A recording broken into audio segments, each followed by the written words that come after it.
What's up everybody, Chris here from Bull Canyon Outdoors, and I get a lot of questions about recovery gear. Now you may have seen some of my videos in the past that I've reviewed GearAmerica recovery gear, talked about different recovery methods, winching, things like that. But I do get a lot of questions and people ask me, what do I carry when it comes to recovery gear?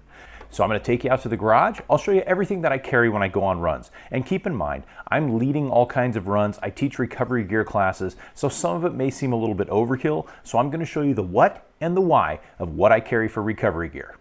I'm also going to put some links down below on where you can get GearAmerica recovery gear. So let's head out to the garage and see what I'm carrying.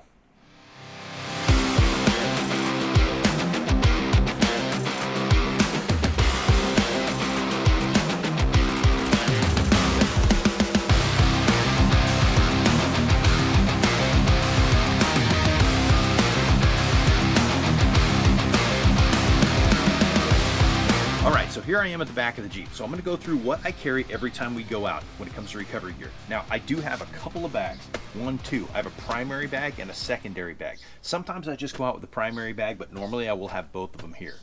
Now a couple things I do want to cover about the Jeep before I get started on what's in the bags is I do have the diabolical slipstream here. So there's usually a couple of straps on the molly panels held up top. I also have a pocket back here, which I carry a couple of aluminum ultra shackles, nice and lightweight. I also carry one of the ultra snatch blocks, but those stay down in here.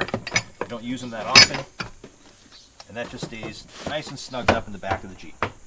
I do also have a 13,000 pound OPENROAD winch on the front, and I do have shackles, Uber shackles front and rear that are locked onto the bumpers. So there is a bit of recovery gear that's not included in these bags. So let's go ahead and take a look at what's in the primary recovery gear bag. Now this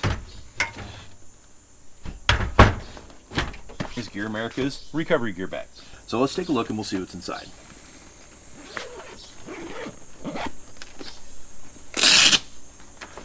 First off, I carry 5 synthetic soft shackles. There's one hanging right here on my roof rack that gets torture tested in the sun, and I carry 4 more in the bag. The reason why I do this is because we had a really tricky recovery once where we had to do multiple angles, multiple straps, and it very quickly escalated to a point where we needed multiple soft shackles, and 5 was the magic number. Right up on top, pair of gloves. You gotta protect your hands, so always have a good pair of recovery gloves in your kit. Now I do have a second set that's sitting right inside the Jeep, so that's the first thing I need to grab, and it's always there, ready and waiting. Underneath that, I have our 30-foot Kinetic rope. As you can see, this one's a little bit beat up, but still serves me perfectly fine. 7/8 diameter, 30 feet long. And then under that, got a gold ring. So I did have the aluminum snatch block inside the little compartment down here, but I really like using the gold ring. The snatch ring is a really convenient, easy way to do a snatch recovery with a winch. Underneath there, I have a 3-inch by 20-foot toe strap and a 3-inch by 8-foot tree saver. That's what's in my primary bag. A toe strap, a tree saver, a Kinetic rope, a gold ring, pair of gloves, and 4 soft shackles because the 5th one's right up there. Now normally, on the molly panels underneath here, I have an additional 8-foot 3-inch tree strap and an additional 20-foot 3-inch tree strap, as well as, my line for my air compressor. So that's normally up under here, but I have them sitting right back here because I was going to show them off. Now, let's move to the secondary bag. So in the secondary bag, once again, this is one of our GearAmerica bags. It has 6 interior pockets. It's got the breathable top. It's got the little strap on the zippers here. A little bit easier to open than pulling one zipper at a time. And in this one, I have another set of gloves. That's what you always want to start with. I have a second gold ring, just in case we need to do a double snatch. I have the 4-inch by 10-foot tree saver and a 4-inch by 30-foot strap. Now underneath everything, I have one of our GearAmerica winch line dampers. Now this guy you can buy the full kit in, which will have 2 shackles, a pair of gloves, a strap front and rear, and a snatch block. But since I have everything in my bags here, I just keep this guy as a winch line damper for when I need it for winching. Just fold it in half and sits right underneath everything in here.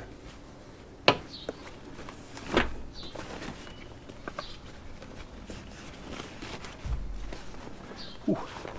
About 95 degrees and about 100% humidity right now. It's getting hot out here.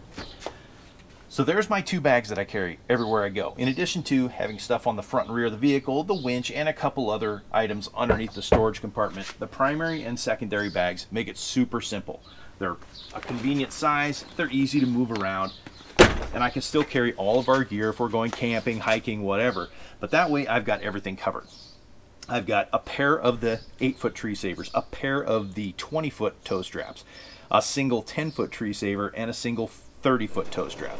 Now, the reason I carry those is, like I said, we've done some complex recoveries where we've had, for example, we had a camper that was flipped over once that had to be secured around the middle, underneath, and over the top, and pulled by 2 Jeeps. So that took multiple straps, multiple shackles, and multiple soft shackles, because you never know what kind of situation you're going to get in. Now, this may all seem like a little bit of overkill, but I just consider it being over-prepared for anything. Now, if I'm totally packed with gear or people or anything like that, or I've got a cooler or something in the back, sometimes I'll leave the secondary case at home, but the primary case never leaves the Jeep. So all of this gear in combination with a good 13,000-pound open road winch, shackles front and rear, we are good to go for any emergency. Now it's time to get back inside and out of this heat. All right, guys, there you have it. So that is all the gear I carry every time we go out on a run. Hopefully this helps you in making a decision of what gear you need to carry and why. Now, don't forget to check the links down below for GearAmerica. And if you guys have any questions, comments, or concerns, definitely leave them below. Be glad to hear from you. And do me a favor, hit that like, hit that subscribe, and ring that bell. That way you'll be the first one notified anytime I come out with a new video with a cool run, install, gear review, all kinds of cool stuff coming from Bold Canyon Outdoors. So for Bold Canyon Outdoors, this is Chris signing off. Happy trails, everybody.